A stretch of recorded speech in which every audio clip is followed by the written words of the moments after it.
안녕하세요. 가슴 따뜻한 이야기를 전해드리는 핫팩코리아입니다. 구독과 좋아요 눌러주시면 영상 제작에 큰 힘이 됩니다. 그럼 이야기 시작해 볼까요? 사람에겐 살면서 꼭 필요한 세 가지가 있습니다. 의식주, 입고 먹고 자는 것. 이 중에서도 먹는 것은 정말 중요하죠? 여러분들은 어떤 음식을 가장 좋아하시나요? 저는 피자나 치킨도 좋지만 따끈따끈한 찌개에 하얀 쌀밥과 반찬이 있는 한식을 가장 좋아합니다. 오늘 사연의 주인공은 베트남 유학생입니다. 이 유학생은 한국의 대형 마트에 갔다가 놀라서 기절할 뻔했다며 글로벌 커뮤니티에 글을 올려서 화제가 됐는데요. 어떤 사연인지 읽어보겠습니다. 안녕하세요. 저는 베트남에서 유학을 온 학생입니다. 작년 가을부터 한국의 대학에 교환학생으로 유학을 왔습니다. 제가 유학을 오기 전에 살던 곳은 인구 20만 명 정도의 교통이 편리한 도시입니다. 완전히 시골도 아니고 그렇다고 큰 도시도 아닌 중간 정도 되는 곳입니다. 대도시에서 약 50km 정도 떨어져 있습니다. 평범한 도시라고 이야기할 수 있습니다. 한국은 베트남 사람들에게 아주 좋은 나라라는 인상을 주고 있습니다. 우리 마을은 가난한 사람들이 꽤 있는 편입니다. 한국어를 공부해서 한국인에게 물건을 팔거나 취직을 하면 큰 돈을 벌 수 있다는 꿈을 가지고 한국을 동경하면서 코리아 드림을 꿈꾸는 사람들이 많이 있습니다. 실제로 한국인에게 도움을 받아 부자가 되는 사람들도 많이 있습니다. 그렇기 때문에 이곳의 주민들은 간단한 인사 정도의 한국어는 배우려고 대부분 노력합니다. 저는 제대로 된 한국어를 배워서 이루고 싶은 것이 있습니다. 그것은 바로 베트남에 있는 한국계 기업에 취직하는 것입니다. 저는 커다란 꿈을 안고 한국으로 떠났습니다. 그러나 제가 한국 생활을 너무 아름답게만 꿈꿨었더군요. 제가 한국 생활에서 정말 놀랐던 것은 물가였습니다. 월세가 엄청나게 비싸다는 것에 놀랐었는데요. 한국에 오자마자 월세 가격을 듣고는 길에서 자야 하나 싶을 정도로 놀라서 말레이시아에서 온 친구와 아파트를 공유해서 살고 있습니다. 월세 부담이 줄어들기는 했지만 이 가격도 제게는 엄청나게 비싼 가격입니다. 공과금을 포함해서 30만 원 정도 되지만 이 가격도 지금 부담스러운 가격입니다. 하지만 그만큼 한국은 일한 만큼 돈도 많이 주는 나라입니다. 한국어 시험을 준비하면서 편의점에서 일을 할 수 있었기 때문에 어학당 수업이 끝나고 편의점에서 근무하고 받는 돈은 100만 원이 조금 넘습니다. 베트남 돈으로 계산하면 이 돈은 엄청나게 큰 돈입니다. 호치민에 있는 제 친구가 베트남 기업에 취직해서 받고 있는 월급보다 제가 아르바이트로 받고 있는 돈이 더 많이 벌고 있습니다. 사실 저도 한국에 오기 전까지 코리아 드림이 실제로 일어날까 했는데 너무 놀라웠고 감사했습니다. 그래서 용돈을 안 받아도 되지만 타지에 있는 제가 안쓰러운지 어학당 수업료에 보태라며 용돈을 보내주고 계신데요. 부모님께 죄송한 마음에 편의점에서 빵이나 삼각김밥을 사 먹거나 밥도 전부 요리를 해서 먹고 있습니다.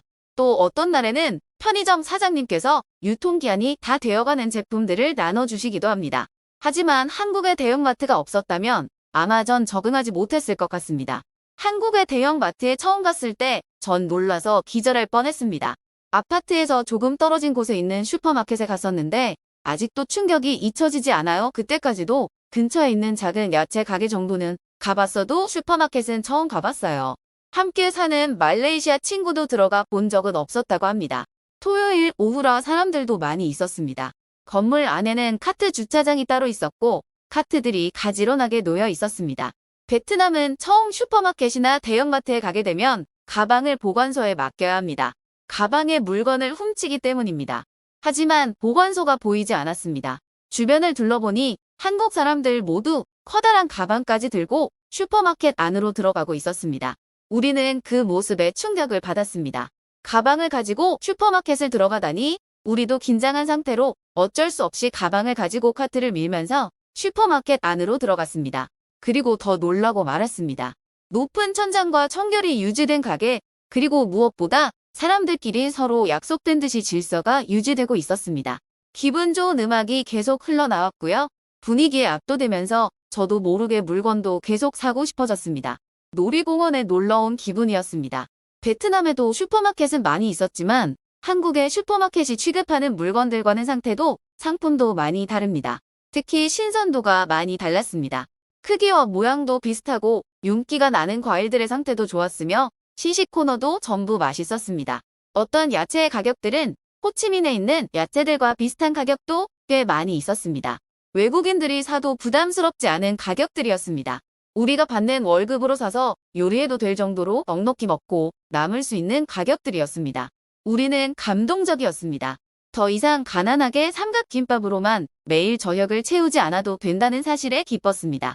고기 코너에서는 닭고기, 소고기 등 고기들을 부위별로 판매하고 있었고 생선 코너도 저녁에는 할인된 가격으로 살 수 있었습니다.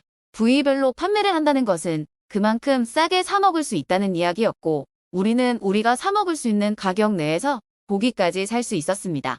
베트남에서는 소나 돼지고기의 경우 가슴살이나 허벅지 살 정도 두 가지로만 나누고 덩어리 단위로 판매를 하는데 한국은 더 부위를 나누어서 판매를 하기 때문에 싼 가격에 조금씩 살 수 있어서 훨씬 좋았습니다. 용도별로 찌개, 구이 등 필요한 요리에 쓸 수 있는 만큼만 살 수 있어 놀라웠습니다. 신선함에 있어서도 비교할 수 없을 정도였습니다. 가장 놀랐던 점은 바로 반찬 코너였습니다.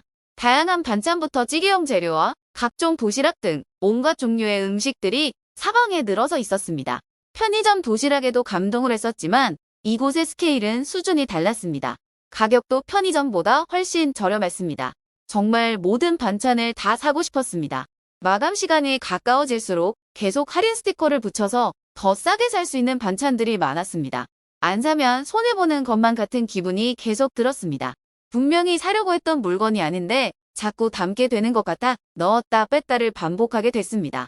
생각했던 것보다 훨씬 많은 물건을 담게 됐고 휴 이제 끝났구나 싶었을 때쯤 과자 코너를 발견하게 됐습니다. 이곳은 정말 신세계였습니다. 한국의 과자는 베트남에서도 유명합니다. 편의점에서도 한국의 과자를 지나칠 수 없어 몇 번 사 먹었는데 여기에서는 절반의 가격으로 사 먹을 수 있었습니다. 심지어 어떤 과자는 절반보다도 더 싸게 살 수 있었습니다. 이쯤이면 아시겠죠?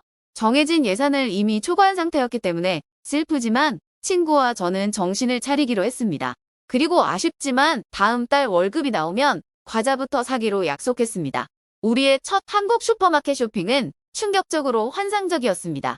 마감 시간에 맞춰서 가면 엄청나게 할인된 가격으로 반찬을 살 수 있다는 것을 알게 되었고 편의점에서 먹던 음식보다 싱싱한 재료들로 음식들을 직접 해 먹을 수 있게 되었습니다.